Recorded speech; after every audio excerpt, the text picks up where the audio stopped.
पुरी जिला डेलांग रतनपुर गाँव 11 वर्षर नाबालक निखोज घटना प्रतिवाद में डेलांग टायर जाली रास्ता अवरोध कर ग्रामवासी फल गाड़ी चलाचल बंद हो जाए रास्त अटकी रही गाड़ी मोटर पटनायकिया खोर्धा और कणासू यातायात ठप हो रतनपुर गाँव आशीर्वाद साहू निखोज घटना को 6 दिन बीतला तथापि पुलिस हाथ खाली कुआड़े गला किए नेला कौटी अच्छा आशीर्वाद तार कौन पत्ता मिलनी गतकाली पुरी एसपी घटनास्थल में पहुंची आशीर्वाद परिवार को भेटी एथिसह स्थानीय पुलिस ठारू तथ्य नहीं एसपी भेनित Agarwal CCTV footage dog squad सहित स्वतंत्र पुलिस टीम संधान लगी तथापि निखोज नाबालक आशीर्वाद किसी भी सुराग पाउनी पुलिस तदंत प्रश्न उठाइबा सह क्राइमब्रांच किंबा सीबीआई तदंत दाबी करिसेंती ग्रामवासी गत 15 तारिख संध्या 6टारू निखोज अछंती रतनपुर गाँव मानस साहू 11 वर्षर पुओ आशीर्वाद संध्या समय भौणी को ट्यूशन छाड़ा जाई आउ फेरी नथिले पुओ को कहीं अपहरण करने अभियोग करिसेंती परिवार। संजय कुमार प्रधान पिपिली प्रतिनिधि आम सहित लाइव जोड़ी होती। संजय, पुलिस प्रशासन लगातार भाव में खोजापी उद्यम करुच्ची किंतु स्थानीय लोक अमंग रही उच्चस्तरीय तदंत दाबी करुँच स्थिति कौन देखुं कौन सविशेष तथ्य रही एने पुलिस प्रशासन कौन कहते स्थानीय लोके कौन कहते ये प्रसंग में देखो विक्रम जदि कहवा जो रही रतनपुर गाँव नाबालक निखोज आशीर्वाद साहू को निखोज नहीं कि आज की 6 दिन बीती जाइए 6 दिन बीतीगला जदिव पुलिस तार तदन जारी रखी किंतु आशीर्वाद केउठी अच्छे कौन अच्छे कौन पत्ता मिल पारना जहाँ 6 दिन भितर पुलिस हाथ एवं खाली रही जहाँ को लेकिन आज ग्रामवासी मैंने आज राजरास्ता को ओल्ल हाट डेलांग ठारे देखुवे टायर जाली आज रास्ता को बंद कर फल आप देखु पटनायकिया कहतु एवं खोर्धा कहतु कणास कहतु यही सब रोड रे यातायात ठप हो जाइए घटना को लेकिन बर्तमान जो ग्रामवासी और स्थानीय लोक प्रतिक्रिया देखा जाइए कारण जदिव पुलिस तदंत जारी रखी पूर्वपरी किंतु कौन सुराग मिल पारि ना जहाँ को लेकिन 6 दिन पर आज से असंतोष पुलिस तदंत पर असंतोष प्रकाश कर आज राजरास्ता को ओल्लैंती गोटे दाबी करेतु पुलिस ये जो तदंत अच्छी असंतोष प्रकाश कर भाव में क्राइम ब्रांच तदंत से दाबी कर देखुए ये हूँ तार से दृश्य जोटि आज सका रास्ता रोक करते बर्तमान सुधा देखुए टायर जाली बर्तमान रास्ता बंद कर रास्ता एवं भी बंद रही अंपटे परिवार लोक बापा माँ कहतु समस्त कहतु ये आसी बर्तमान धारणा स्थल रही ये देखुए तार दृश्य जहाँ कहते यही देहर रही पिपिली पूर्वतन विधायक रही रुद्र महारथी से आसिक लोक सहित सामिल होती जो निखोज नाबालक मिले से नहीं आलोचना होती पुरी अतिरिक्त एसपी सी घटनास्थल उपस्थित रही देखुए रही आम सहित प्रथम रही डेलांग ब्लॉक अध्यक्ष रही प्रथम पचारि बुझा देखो आज्ञा घटना को 6 दिन मिलने कि जो नाबालक कौन पता मिलूना कौन आप कहे आमर ये डेलांग ब्लॉक रे पूरा तहल सृष्टि एमती अघटन घटी माने समस्ते कोकुआ भय कर 6 दिन है पिलार किसी खोज खबर मिलनी आज आम समस्ते प्रशासन को एवं आम राज्य सरकार को भी अनुरोध करुँ पिलाटीर केमती तदारख कर आमको जिते शीघ्र पिलाटी कौटी अच्छी तार सूचना दिंतु पोखरी नाल सब खोजा सरला 6 दिन भितर कौन नाल पोखरी पड़ते पिला मिल न था हेले आम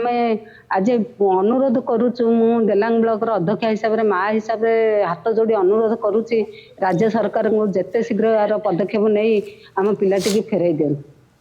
देखो आज्ञा आप घर पाखर घटना आप पूर्वतन ब्लॉक अध्यक्ष ये डेलांग ये घटना केमी 6 दिन बीतीगला किंतु नाबालक कौन पता मिलूना आज एत मर्माहत कर नुहे आप अनुभव करते टोटाल अंचलवासी भाई अवस्था भितर आज अच्छा एमती किसी लोक सही जापे टलरेट पितामाता किभली अवस्था आप देखुं स्वतंत्र भाव में हजार हजार महिला टू पुरुष पर्यंत आज 5 दिन अतिबाहित 6 दिन आम पहुंचलु पुलिस हाथ शून पुलिस कौन क्षेत्र में तार जो क्षमता उपयोग कले सफल हो पारि ना आम चाहूँ अनेक केस देखीचु जाचु निकट भुवनेश्वर घटना घटी 3 दिन भितर से कथा सफल हो पारा तेणु आंकर क्षमता भितर जेहेतु सी जी कर्तव्य कर पर्यंत आम पाखे आम पिला पहुंची पारि ना तेणु आम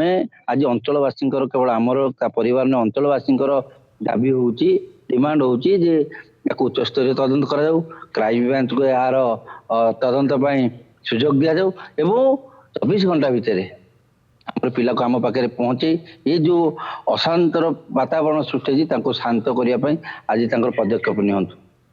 ଦେଖୁଥିଲେ କିଭଳି କିଭଳି ଭାବରେ ଯୋଉ ସେ ସମାନ ଦାବି ରଖୁଥିଲେ ଯୋଉ ପୋଲିସର ତଦନ୍ତ ଚାଲିଛି ତାର ଉଚ୍ଚସ୍ତରୀୟ ତଦନ୍ତ ହେବା ଆବଶ୍ୟକ, ଯାହାକି କ୍ରାଇମବ୍ରାଞ୍ଚ ତଦନ୍ତ ପାଇଁ ସେମାନେ ଦାବି କରୁଛନ୍ତି। ଏବଂ ସକାଳୁ ଯେତେବେଳେ ରହିଛି ଏହି ଧାରଣା ବର୍ତ୍ତମାନ ପାଇଁ ସୁଦ୍ଧା ଜାରି ରହିଛି। ରାଜରାସ୍ତାରେ ବର୍ତ୍ତମାନ ପାଇଁ ଟାୟାର ଜାଳି ଲୋକମାନେ ଦେଖୁଥିବେ ତାଙ୍କର ମନ ରହିଛନ୍ତି। ଯିଏ ରହିଥିଲେ ପିପିଲିର ପୂର୍ବତନ ବିଧାୟକ, ସିଏ ପିପିଲିର ପୂର୍ବତନ ବିଧାୟକ ରୁଦ୍ର ମହାରଥୀ, ସେ ମଧ୍ୟ ଲୋକଙ୍କ ସହିତ ଆଲୋଚନା କରୁଛନ୍ତି। ଏବଂ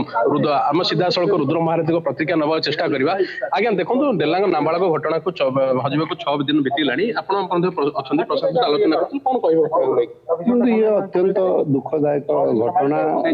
6 ଦିନ ଧରି ନିଖୋଜ ଡେଲାଙ୍ଗ ମାଟିର ପୁଅକୁ ପୋଲିସ ପ୍ରଶାସନ ଖୋଜିବାରେ ବିଫଳ ହୋଇଛି। ପ୍ରୟାସ ଜାରି ରଖିଥିଲେ ମଧ୍ୟ ସମ୍ପୂର୍ଣ୍ଣ ବିଫଳ ହୋଇଛନ୍ତି ଏବଂ ସେଇ ଯୋଗୁଁ ଗ୍ରାମବାସୀଙ୍କର, ତାଙ୍କ ପରିବାର ଲୋକଙ୍କର, ବିଶେଷ କରି ସମସ୍ତଙ୍କର ଆଜି ଦାବି ରହିଛି ଯେ ପୋଲିସ ତଦନ୍ତ ଜାରି ରହୁ, ତା ସହିତ କ୍ରାଇମବ୍ରାଞ୍ଚ ତଦନ୍ତ ତୁରନ୍ତ କରାଯାଉ ଏବଂ 24 ଘଣ୍ଟା ଭିତରେ କରାଯାଉ।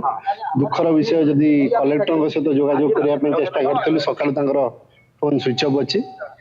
ବର୍ତ୍ତମାନ ତାଙ୍କ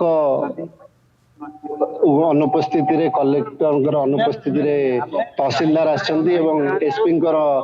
ପ୍ରତିନିଧି ଭାବରେ ଆଡିସନାଲ ଏସ୍ପି ଆସିଛନ୍ତି। ସେମାନେ ମଧ୍ୟ ଲିଖିତ ଉପରେ ଆମର ଯୋଉ ଡିମାଣ୍ଡ ରହିଛି କି ଏହାକୁ 24 ଘଣ୍ଟା ଭିତରେ କ୍ରାଇମବ୍ରାଞ୍ଚ ତଦନ୍ତ କରାଯାଉ, ଲିଖିତ ଆକାରରେ ଦିଆଯାଉଛି ଏବଂ ସିଏ ମଧ୍ୟ ଆମର ଆଶା ଏବଂ ବିଶ୍ୱାସ। ଏବଂ ଆପଣଙ୍କ ଜରିଆରେ ମୁଁ ହାତ ଯୋଡ଼ିକି ନିବେଦନ କରିବି, କାହିଁକିନା ଏଇ ଡିପାର୍ଟମେଣ୍ଟଟି ଯାଉଛି ମୁଖ୍ୟମନ୍ତ୍ରୀଙ୍କର ଅଧୀନରେ, ହୋମ୍ ଡିପାର୍ଟମେଣ୍ଟ। ମାନ୍ୟବର ମୁଖ୍ୟମନ୍ତ୍ରୀଙ୍କୁ ହାତ ଯୋଡ଼ିକି ନିବେଦନ କରିବି, ଆପଣ ଦୟାକରି କ୍ରାଇମବ୍ରାଞ୍ଚ ତଦନ୍ତର ନିର୍ଦ୍ଦେଶ ଦିଅନ୍ତୁ ଏବଂ ଡେଲାଙ୍ଗ ମାଟିର ପୁଅକୁ ତୁରନ୍ତ ଯେମିତି ଆମ ମାଟିର ପୁଅ ଆମ ପାଖକୁ ଆସିବ ତା ପାଇଁ ପଦକ୍ଷେପ ନିଅନ୍ତୁ। ଭାବରେ ବିକ୍ରମ ଶୁଣୁଥିଲେ ଯେ କି ଏଇ ଯୋଉ ନାବାଳକ ନିଖୋଜ ଘଟଣା 6 ଦିନ ବିତି ଯାଇଥିଲେ ସୁଦ୍ଧା ଯେହେତୁ बहुत बहुत धन्यवाद आपन तमाम सूचना ए संजय। समस्ते रास्ता उपर एक्जुट होती स्थानीय लोके जितेबाला या भितर घटना को 6 दिन बीतीगला कौन खोज खबर ना, पुलिस प्रशासन जदिओ उद्यम किंतु एथिरे विफल होती। एने लोके क्राइमब्रांच तदंत दाबी करुँच, उच्चस्तरीय तदंत दाबी करुँच। 24 घंटा भितर डेलांगर ये जो पुओ